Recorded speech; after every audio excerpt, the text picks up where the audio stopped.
Do you consider yourself a lifelong learner? Me too. Hey! Self-learning is self-initiated kind of learning that is not restricted to a class setup, like a formal setup or an informal setup. It can actually happen in either setups. We are talking about lifelong learning.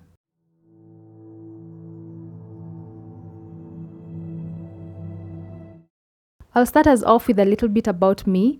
I do not consider myself a class setup kind of learner because I don't enjoy it. I know I struggled. Actually, guys, I struggled in campus. I had a friend who used to help me learn and study for exams. So I can't say that is my kind of tea when it comes to learning. And I think what shaped this kind of mindset is the fact that we here in Kenya, like our schooling system, is set up in a way that you study a ton of things that you actually might not even end up using.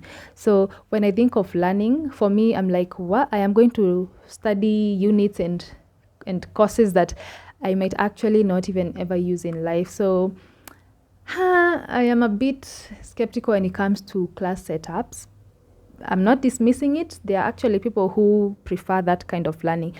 For me, I like going out there and just deciding this is what I want to learn. I want to learn something relating to this, something that will be like a boost to what I am doing. That's how I consider learning. And being in an informal setup works so well for me. I feel like it gives me power to actually decide this is what I want to study, this is what I want to learn about. And that's how I like learning. What about you? Are you a formal kind of student or an informal student? What do you prefer when it comes to learning? I have actually picked a couple of courses from different platforms.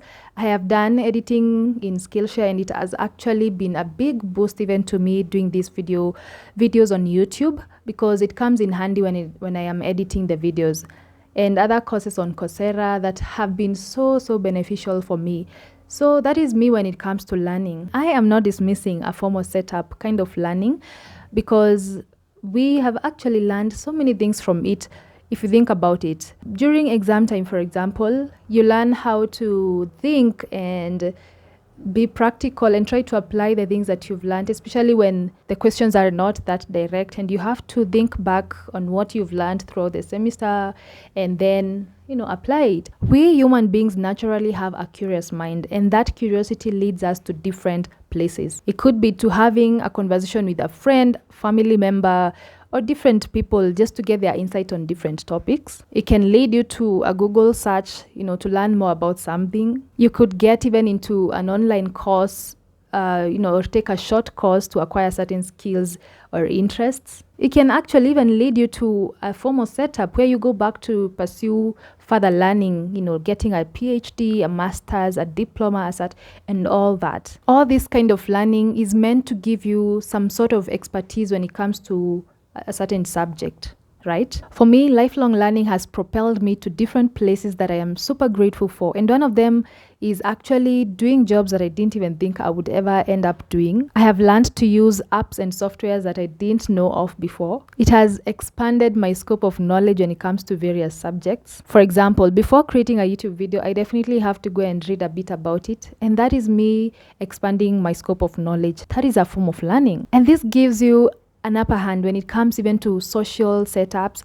You can actually contribute to conversations. You are not blank. You don't just sit and wait for people to have the conversation and for you it's just to nod or the occasional yeah that's true. You actually have content. You have something tangible to contribute when it comes to conversations. Just a little confession, I have had a struggle when it comes to politics and news.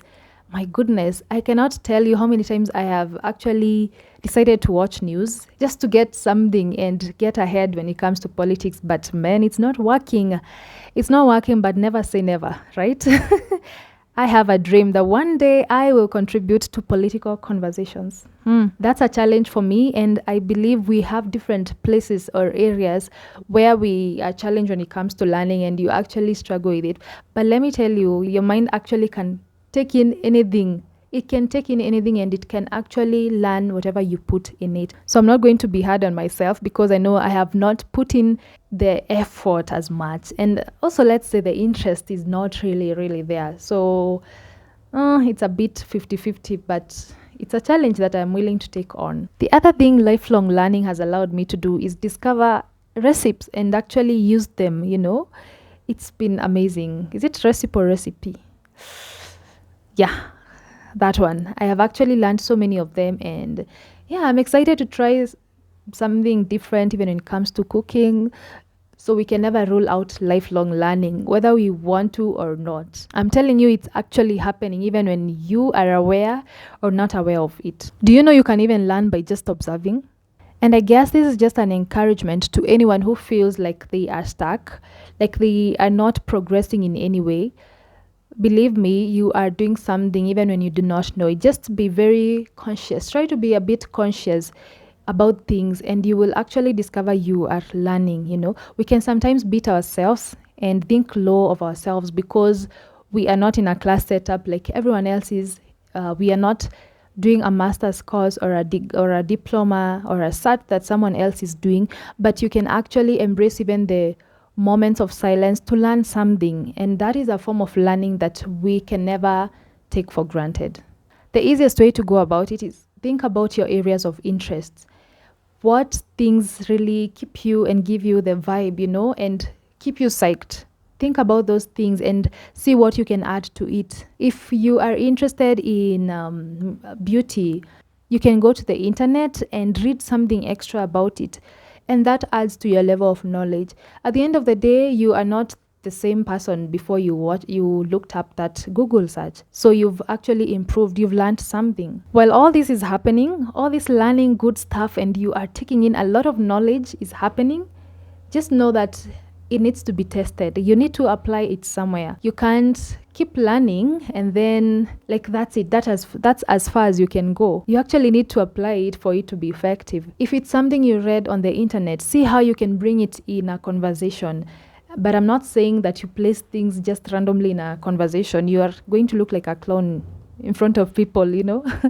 Do not be a laughing stock. My point is, see areas that are connected to something you learned and try to apply it. If it's a new word that you picked in a movie or a conversation, you heard someone say it, try practicing it. Actually practice it as much as you can, and then it becomes natural to you. You actually add it to your vocabulary, right? If you learned a new style of cooking something, cook for your friend, cook for your family, and actually practice it. That is practicing something you have learned.